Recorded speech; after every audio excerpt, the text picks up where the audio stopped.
Hi everyone! So this is me, Jeldanes, and welcome back to another vlog. So today guys, ang topic natin ngayon or ang ating video ngayon is all about DFA passport appointment. So now here guys, pwede kayong mag-search kung hindi nyo alam ang ating website. So if ever na hindi nyo alam ang ating website for passport appointment, so just go to the Google and search for passport appointment and then go to passport.gov.ph. Ayan po siya. So here, makikita nyo naman guys dito yung kung paano. So just click yung DFA passport appointment. Ayan. So here din guys, ayan, loading pa, medyo mabagal ang ating internet. Dito din guys, makikita natin kung ano yung mga requirements na kailangan nating ipasa during kapag nag-schedule na kayo ng passport appointment nyo. So once guys na nakapasok na kayo or na-click nyo yung passport.gov.ph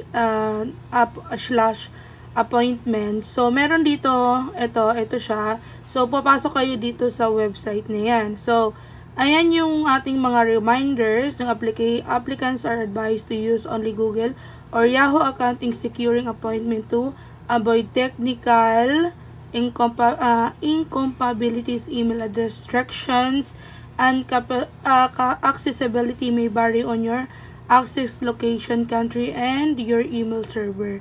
So, meron tayong terms and condition. Yan na. And, ayan. So, meron tayo dito, guys, na terms and conditions. So, para makapag-appointment tayo, i-click nyo lang dito yung by proceed. Yan, yung application, itong red line. And then, meron tayo ditong two types of appointment. Meron tayong start, individual appointment, or group appointment. So, for example, kayo lang naman ang mag-appointment. So, ayan. In here, meron tayong mga sites or na kung saan kayo magpapa-appointment. So, for example, saang region kayo. So, syempre, Asia tayo, Asia Pacific, ayan. Ayan naman, mostly mga ganyan kasi meron tayong mga OFW na nag-ano sila ng appointment site sa ibang bansa or syempre dito tayo sa Philippines, so Asia Pacific tayo. So dito naman sa site, anong site location? So meron tayong Las Piñas. So eto naman dito is yung meron tayong SM Mall of Asia, yung ating temporary off-site passport service. Meron naman tayong Robinson. So for example, sa akin is nag-appointment ako sa Mall of Asia or guys, meron din pala tayong sa Asiana. Yun yung mga una dati na pinag-aanohan natin. So, maraming mga ano dyan, kung taga saan kayo, meron tayong mga open slot or open site na different places or kung sa Lucena kayo, Pampanga, ganyan. So if ever naman na meron itong mga site na to guys, is depend on the slot na open nila. For example, sa SM Mall of Asia, meron tayo, ayan. So, ayan siya, yung temporary off-site passport service sa Mall of Asia, kung saang address, anyan, ganyan. So, ayan lang naman yung fill upan nyo. Tapos, ito naman, yung kung gusto nyo na mag-proceed, so, please check if you're agree. Ito yung mga notice attempted to secure appointment. Use a courier delivery service pick up kung kayo is mag-courier or hindi, or yan lang naman yung ano nyo, yung mga dapat yung tandaan. And then guys, eto yung slot available. So for example, yung red is fully booked and ang green is available. As of now, sa Mall of Asia, ang earliest appointment daw is October 4. So September, wala na silang mga slot. Yan, sarado na for almost fully booked. And then, yan yung mga available slots for October. So, meron na sila yan, yung mga green yan.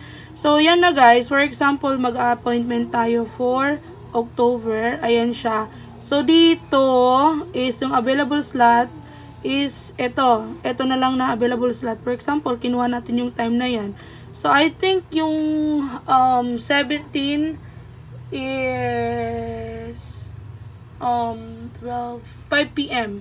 5 p.m. to 6 p.m. 4 to 5 or something ganyan. 4 p.m. ganon. 4 p.m. or 5 p.m. ata yan. Mga ganyan. I think 5 p.m. kasi 12, 1, 2, 3, 5 p.m. yan. 5 p.m. to 6 p.m. So, ang available slot nila is 3 slot na lang available nila sa Asiana. I mean sa SM Mall of Asia. So, ayan. Click nyo lang yan. Ayan. Meron naman guys dyan na Tagalog. Tagalog. So, click lang yan. Ganyan. So, dito guys, i-fill out nyo na yung inyong mga details. So, once na fill out nyo yung lahat ng details nyo, so, in-next nyo lang yan. Ayan. Ganun lang. Until na, ayan, fill out nyo lang lahat yan. Tapos, yun na. Next lang tayo. For example, kasi guys, hindi ako pwedeng mag-input dito ng aking mga, tag dito, ang aking details kay I already been, nakapag nakapag-appointment na tayo. So, ayan. I-next mo lang yan. Tapos, yun, mag-generate na yan siya, guys, ng yung schedule sa appointment nyo. Ganun lang siya. Ganun lang yung gagawin mo. So, yun. Sige nga, i-try natin, guys, na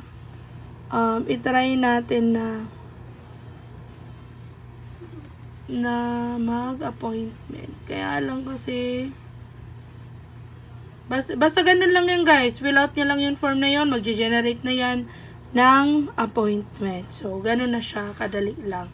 Basta situate nyo lang guys na tama yung mga input nyo na mga appointment. So, yun lang naman. Papakita lang naman natin kung paano mag-schedule. And then, next lang yun. I-next nyo lang dito.